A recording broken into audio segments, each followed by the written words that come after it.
चुके हैं अनिल गोयल जी, बहुत बहुत स्वागत है आपका गुलिस्तान न्यूज में। धन्यवाद राजेश जी। अनिल गोयल जी, बड़ी अहम बैठक पीएम मोदी के अगुवाई में आज गृह मंत्री अमित शाह और तमाम 3 और बड़े नेता शामिल हुए हैं। क्या उम्मीद कर रहे हैं, कुछ सकारात्मक उम्मीद है आज? राजेश जी, बिल्कुल सकारात्मक उम्मीद है और सकारात्मक उम्मीद पर ही काम कर रहे हैं। ये सरकार किसानों की सरकार है, ये सरकार हिंदुस्तान के हर व्यक्ति की सरकार है। सबके हितों का ध्यान रखना सरकार की जिम्मेदारी है। भी हमारे भाई हैं, हम उनके हितों की रक्षा के लिए पूरी तरीके से कृत संकल्प हैं। लेकिन एक डर जरूर है कि जो असामाजिक तत्व इस आंदोलन में आ रहे हैं, जो असामाजिक तत्व मीडिया कर्मियों को, महिला मीडिया कर्मियों के साथ छेड़छाड़ कर रहे हैं, जो असामाजिक तत्व पुलिस की तरफ उनको भड़काने की कोशिश कर रहे हैं, आंदोलनकारियों से निवेदन है कि वो सामाजिक तत्वों को रोके, नहीं तो आंदोलन की दिशा गलत हो जाएगी।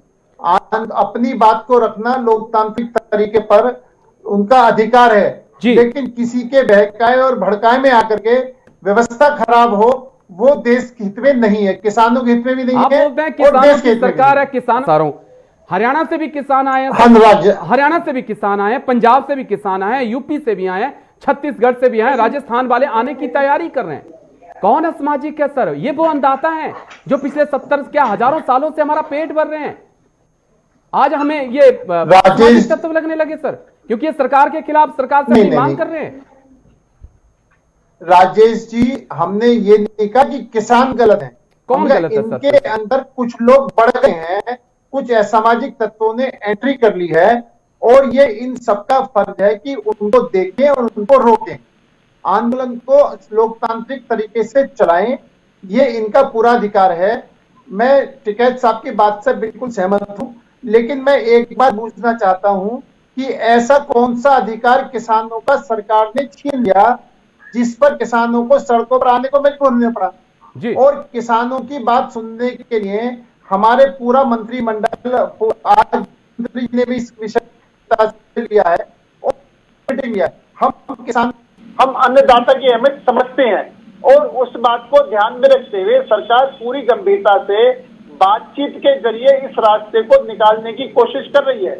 और सबसे बड़ी सुखद बात यह है कि किसान नेता भी इस बात को मान रहे हैं कि बातचीत से रास्ता खुलेगा, सरकार भी इस बात को मान रही है बातचीत से रास्ता खुलेगा, दोनों बातचीत से रास्ता खोलने के लिए तैयारी है। नहीं, भारत बंद का भी तो ऐलान कर दिया है। नहीं, रास्ता तो नहीं खोलेगा तो बंद का भी ऐलान है सर। अगर आप रास्ता नहीं खोलेंगे, किसान कह रहे हैं हम 8 तारीख को भारत बंद करेंगे। राजेश जी, मेरा यही निवेदन, हमारी तरफ से रास्ता बंद नहीं है। हमने तो निरंकारी ग्राउंड के अंदर सबको आमंत्रित किया था। अब किसान बॉर्डर पे बैठे हैं तो किसान बॉर्डर पे बैठे हैं, लेकिन मेरा एक निवेदन है कि वो दिल्ली बंद करके जो फल है, सब्जी है, जो दिल्ली का आम नागरिक है, जिसे दिल्ली में आना है, दिल्ली का आम नागरिक जिसको दिल्ली से बाहर जाना है, वो भी इसी भारत के नागरिक हैं, उनको भी इसी में जीने का अधिकार है। तो निश्चित तौर पर किसानों को अपनी बात शांतिपूर्वक रखना उनका अधिकार है। चलिए, मैं अनिल गोयल जी आपके सवाल का जवाब ले लेता हूं। नरेश टिकैत जी 10वें दिन भी अधिकारों को बंधक बनाना जी। नरेश टिकैत जी, ये अहम सवाल एक अभी भी बना हुआ है कि क्या सरकार ने निश्चित तौर पर सरकार किसानों के हितों का ध्यान में रख करके, कौन सा किसान संगठन था जिसे सरकार ने पूछा है इस बिल की जरूरत थी कि नहीं थी? कौन से किसान थे जिन्होंने सरकार से इस बिल को लाने की मांग की थी? राजेश जी, हमने किसानों को वायदा करा था कि हम आपके उत्पादन का उचित मूल्य आपको दिलवाएंगे, किसान को आगे बढ़ाएंगे। इस बात आपने वादा किया था, लेकिन किसानों ने नहीं मांगा था। आप राजेश जी सुन तो लें, हमने उनको किसानों को पिछले सब कानून एज इट इज लागू होते हुए वो अपना उत्पादन पूरे हिंदुस्तान में कहीं भी भेजें और उचित रेट उसको मिले, नई नई चीजें उनको दे करके किसानों को खुशहाल की कोशिश करी है। कुछ लोग अपना राजनीतिक हित साधने के लिए अगर किसानों को भड़काएंगे और किसानों को गलत जानकारी दी, जो हुआ नहीं है उसके ऊपर हंगामा है। एमएसपी पहले भी था, अब भी है, आगे भी रहेगा, लेकिन इस पर हंगामा है। मेरा कहने मतलब यह है कि किसानों को बरगला करके कुछ लोग किसानों को बरगला कर, किसान तो मांग कर रहे हैं ना कि आप उस कानून में प्रावधान भी कर दीजिए कि एमएसपी में कोई छेड़छाड़ नहीं होगी, जो एमएसपी से कम पे फसल खरीदेगा उसे सजा मिलेगी। ऐसा तो होना चाहिए ना, किसान तो यही मांग रहे हैं सर। राजेश जी, मैं जो अपने पंजाब के मुख्यमंत्री अमरिंदर सिंह जी हैं, उनके टाइम में कांग्रेस ने ये बात क्यों नहीं करी जी? आज वो किसानों को भड़का रहे हैं। इससे पहले कांग्रेस का शासन था, कांग्रेस ने योगी भी भड़का रहे हैं क्या? किसने कांग्रेस योगी भी भड़का रहे हैं, खट्टर सरकार भी भड़का रही है क्या? सर सुन तो, नहीं सर, सीएम योगी भड़का रहे हैं, सीएम खट्टर भड़का रहे हैं क्या? आगे हमारा सर, हमारा राजनीति से अन्नदाता को राजनीति से अलग रख दीजिए सर। अन्नदाता को नहीं, मैं अन्नदाता को राजनीति से अलग रख रहा हूं, है ना? अन्नदाता मेरा एक निवेदन है जी, हम लगातार एमएसपी के लिए हम एमएसपी दे रहे हैं, हमने एमएसपी बढ़ाई भी है, हमने और बहुत सी वस्तुओं पर एमएसपी लागू भी करी है। हम किसानों को आगे बढ़ाना चाहते हैं, किसानों के हित में काम करना चाहते हैं। और अभी जो झुकने के सवाल है, क्या आपको लग रहा है कि किसानों को आप आगे बढ़ाना चाहते हैं? जो 2 लाख किसान सरहद पे बैठा है, दिल्ली के आके सीमा पे बैठा है, क्या वो बेवकूफ है? क्या वो समझ नहीं रहा इन चीजों को? नहीं, मैं उनको किसान बेवकूफ नहीं है, लेकिन गलत जानकारी देकर के, चीजों को गलत तरीके से पेश करके, अगर वो किसानों को जो लोग भड़का रहे हैं वो अपनी राजनीतिक रोटियां सेक रहे हैं। आप तो मुझे ये बात बताएं, अगर आप जिस तरीके से सरकार के आपके पार्टी के शासित राज्यों में भी अगर किसानों को कोई भड़का रहा है सर, तो पार्टी को गौर से काम करने की जरूरत है। लेकिन नरेश टिकैत जी, डालने के लिए ही उच्च स्तर पर बातचीत हो रही है, मंत्रियों लेवल पर बातचीत हो रही है, और निश्चित तौर पर हम सब हल निकालना चाहते हैं। हमने किसानों को असामाजिक तत्व बिल्कुल नहीं कहा, किसानों को खलिस्तानी बिल्कुल नहीं कहा, लेकिन सुन तो लो पूरी बात। हमने कहा इनके अंदर कुछ असामाजिक तत्वों ने एंट्री कर ली है और ये उनको रोकें। ये हमने हाथ जोड़कर निवेदन ये करा है कि जो असामाजिक तत्वों की एंट्री हुई है उनको हाथ जोड़कर रोकें, उनको हाथ जोड़कर बैठा लें, विषय को भड़का करके आंदोलन को गलत रास्ते पर लेकर ना जाए। शांतिपूर्वक आंदोलन में अगर 4 लोगों ने पीछे से पुलिस पर पत्थर मार दिए, पुलिस ने आंसू गैस छोड़ दी, तो वातावरण खराब होता नहीं होता है? तो जिधर से भी असामाजिक मतलब जो लोग इसमें एंट्री कर गए, जो मौके का फायदा उठा रहे हैं जी, किसान हमारे बहुत किसान हैं, हमारे अन्नदाता हैं, हमारे माई बाप हैं, हम उनके बारे में ये सोच भी नहीं सकते, सपने में भी नहीं सोच सकते। लेकिन गलत लोग आकर के फायदा ना उठाएं, इसके लिए हम उनको आगाह कर रहे हैं, उनको ये निवेदन कर रहे हैं कि कृपया हम अपने लोगों से ये कहें कि हम अपने बीच में किसी भी गलत हरकत वाले को ना बढ़ने दें, और वो बढ़ जाए तो उसको शांतिपूर्वक वहीं शांत कर लें या फिर उसको पुलिस के हवाले कर दें।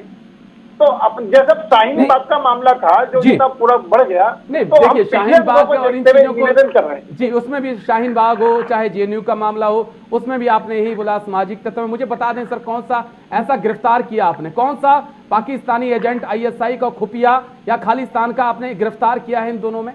तो बताएंगे जरा देश को आज। नहीं देखो, तब भी आपने ये चीजें कही थी, आपने एक राजेश जी अगर आप इस बात में 2 नाम गिना दीजिए सर जो गिरफ्तार हुए आंदोलन के बाद, जिनका पाकिस्तान की खुफिया एजेंसी आईएसआई से या खालिस्तान से संबंध था। राजेश जी, पूर्वी दिल्ली के अंदर जो हंगामा हुआ था, पूर्वी दिल्ली के अंदर जो हंगामा हुआ था, जो मारकाट मची थी, 2-4 दिन के लिए खूब बुरा हाल था, वो कहाँ क्यों बचे? वो कहीं ना कहीं अलग है ना? नहीं, मैं अन्नदाता उनके साथ नहीं मानता। उनको कैसे कंपेयर कर सकते हैं सर आप? नहीं, मैं बिल्कुल कंपेयर नहीं कर सकता। मैं तो सिर्फ ये कि कुछ लोग सदियों से पेट भर रहे हैं सर हिंदुस्तान का, सदियों से पेट भर रहे हैं। राजेश जी बिल्कुल मैं इस बात को मानता हूँ, और मैं इसीलिए आपसे निवेदन कर रहा हूँ, आपके टीवी के माध्यम से भी मैं अपने सब किसान भाइयों से निवेदन कर रहा हूँ कि वो कम से कम इतना होशियारी रखें कि अपने बीच में किसी एक बड़ा अहम सवाल और किसानों को इस वक्त चिंता सता रही है। आज बड़ा एक चीज जो किसान करने जा रहे हैं जिसपे थोड़ा सा अलग भी लग रहा है कि किसान बोल रहे हैं कि हम पीएम मोदी के साथ कॉर्पोरेट जो घराने हैं अंबानी और अंडानी के, उनके भी पुतले जलाएंगे। तो क्या ये संकेत किसानों के बीच जा रहा है कि सरकार 2 परिवारों के कहने के ऊपर कानून बना रही है? क्या ऐसा संकेत गया है? नहीं राजेश जी, किसानों को अधिकार है पुतले जलाने का, उनको अंबानी और अंडानी का भी साथ में जला रहे हैं पीएम के साथ ना, सवाल इस बात का हो रहा है। मैं वही कह रहा हूँ जी। लेकिन अगर हम भूतकाल में जाएं तो जो अंबानी है, अंबानी सबसे पहले राजीव गांधी से मिला था जब राजीव गांधी जी प्रधानमंत्री थे जी। अंबानी का जो बिजनेस फला बढ़ा है वो कांग्रेस के कार्यकाल में बढ़ा है।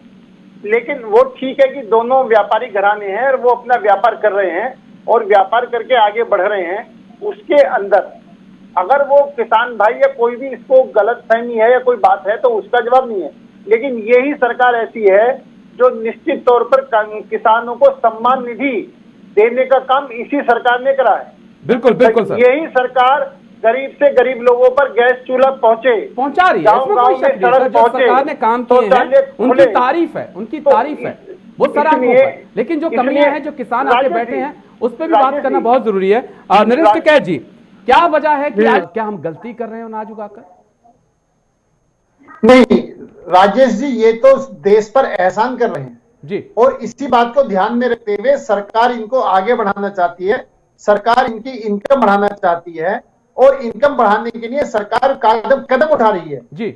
और मैं ये आश्वासन देना चाहता हूं आपके टीवी के माध्यम से भी कि सरकार किसानों के हित के लिए दृढ़ संकल्प है, किसानों के हित में काम करेगी और सरकार किसानों के सामने उसका कोई बीच का रास्ता निकलेगा, बीच का रास्ता निकालेंगे सर कि अड़िग रहेंगे अपनी बात पे? बस 10 सेकंड जल्दी से जवाब दीजिए।